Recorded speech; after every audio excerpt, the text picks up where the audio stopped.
تیسری وحی، تیسری تبلیغ اپنے گھر میں دے رہی ہے، اسی دن دینا شروع کر دی، ابھی وحی نازل ہوئی، ابھی اس کے اوپر عمل کرنا شروع کر دیا۔ زید بن حارثہ تیرا کیا خیال ہے؟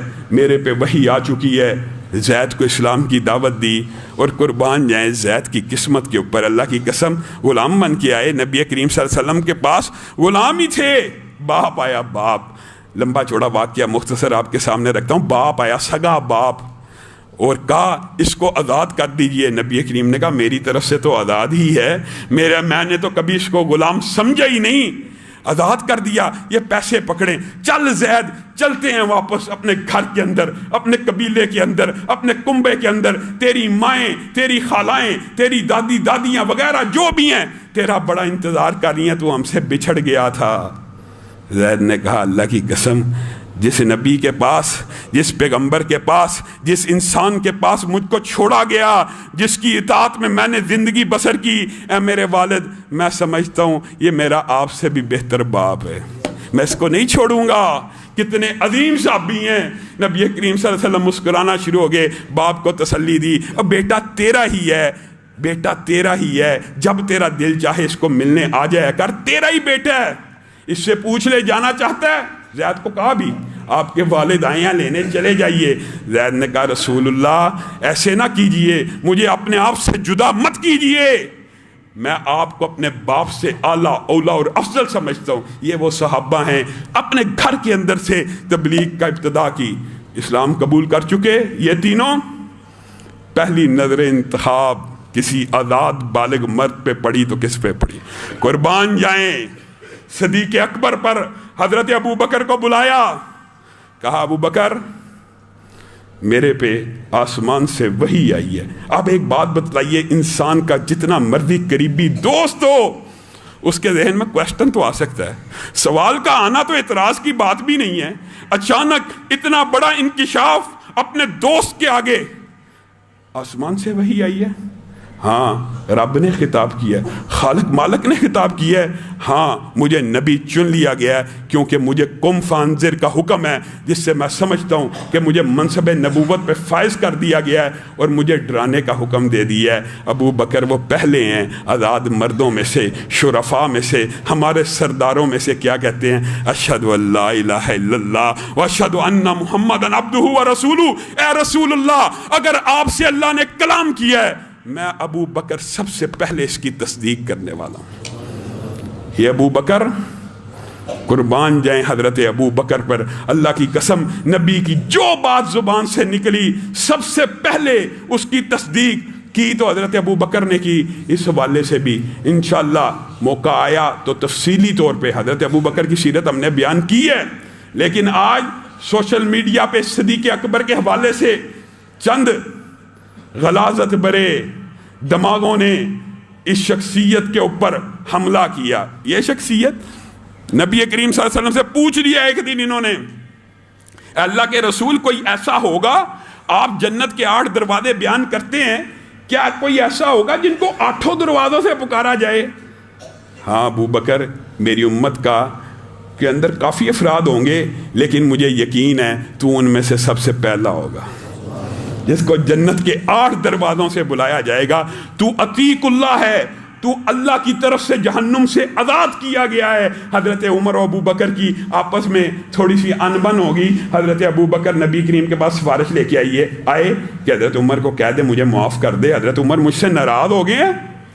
سفارش یہ لے کے آ رہے ہیں ابو بکر کہ حضرت عمر سے کہہ دیجئے کہ مجھے معاف کر دے، میرے سے حضرت عمر ناراض ہیں۔ نبی کریم صلی اللہ علیہ وسلم کی پیشانی پہ سلوٹیں پڑ گئیں، نبی کریم غصے میں آنا شروع ہوئے، حضرت ابو بکر کو نبی کریم کے بدلتے ہوئے تیور نظر آ رہے ہیں۔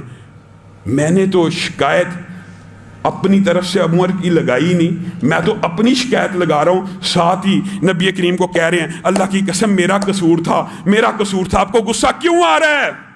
نبی کریم صلی اللہ علیہ وسلم نے لوگوں کو مخاطب ہو کے کہا سنو، جس وقت تم میری تکذیب کیا کرتے تھے یہ ابو بکر تھا جو میری تصدیق کیا کرتا تھا، جس وقت تم میرے سے مال روکا کرتے تھے یہ ابو بکر تھا جو میرے پہ مال نچھاور کیا کرتا تھا۔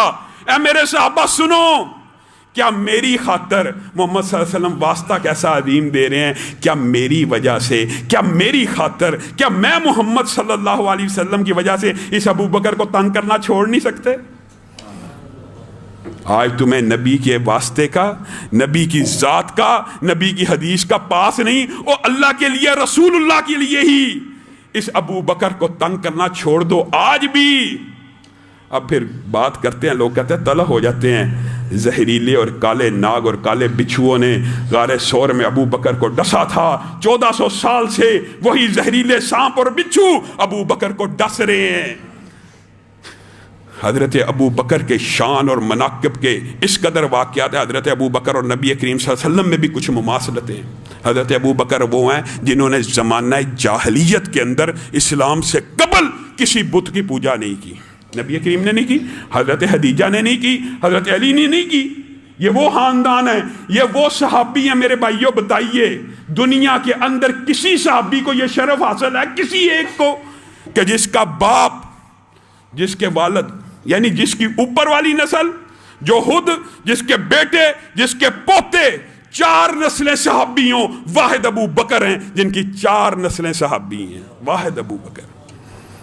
اور یہی ابو بکر ہیں جنہوں نے پھر ابتدائی نبی کریم صلی اللہ علیہ وسلم سے ادھر بات سنی، ادھر ایمان قبول کیا۔ کس کے پاس پہنچ گئے؟ عبد الرحمن ابن عوف کے پاس، عثمان ابن عفان کے پاس، سعد بن ابی وقاص کے پاس، طلحہ کے پاس، زبیر کے پاس۔ یہ عشرہ مبشر ہیں، یہ اسلام کی بنیادی اکائیاں ہیں جن کے اوپر تم حملہ کرتے ہو۔ معاذ اللہ، ایک بدبخت گستاخ نے طلحہ و زبیر کے بارے میں بھی اردہ سرائی کر دی تھی۔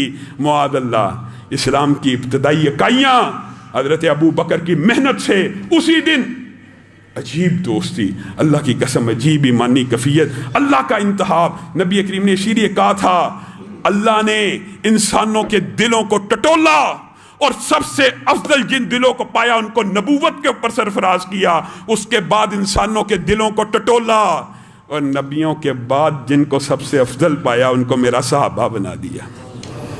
بتائیے، یہ اولین حضرت ابو بکر ادھر سے اسلام قبول کر کے نکلے ہیں اور جا کے تبلیغ کر رہے ہیں عبد الرحمن ابن عوف کو، عثمان کو، طلحہ کو، زبیر کو، سعد بن ابی وقاص۔ ایک ہی دن میں ان 5 صحابہ نے اسلام کو قبول کر لی۔ حضرت ابو بکر کی تبلیغ سے یہ مسلمان ہوئے، ایک ایک کر کے نبی کریم کے پاس لاتے گئے۔ انشاءاللہ اس حوالے سے سیرت کے باب کے اندر تفصیلی گزارشات آئندہ خطبے سے کریں گے۔ اللہ رب العزت جو کہا گیا، جو سنا گیا، اس کو سمجھنے کی توفیق عنایت فرمائے۔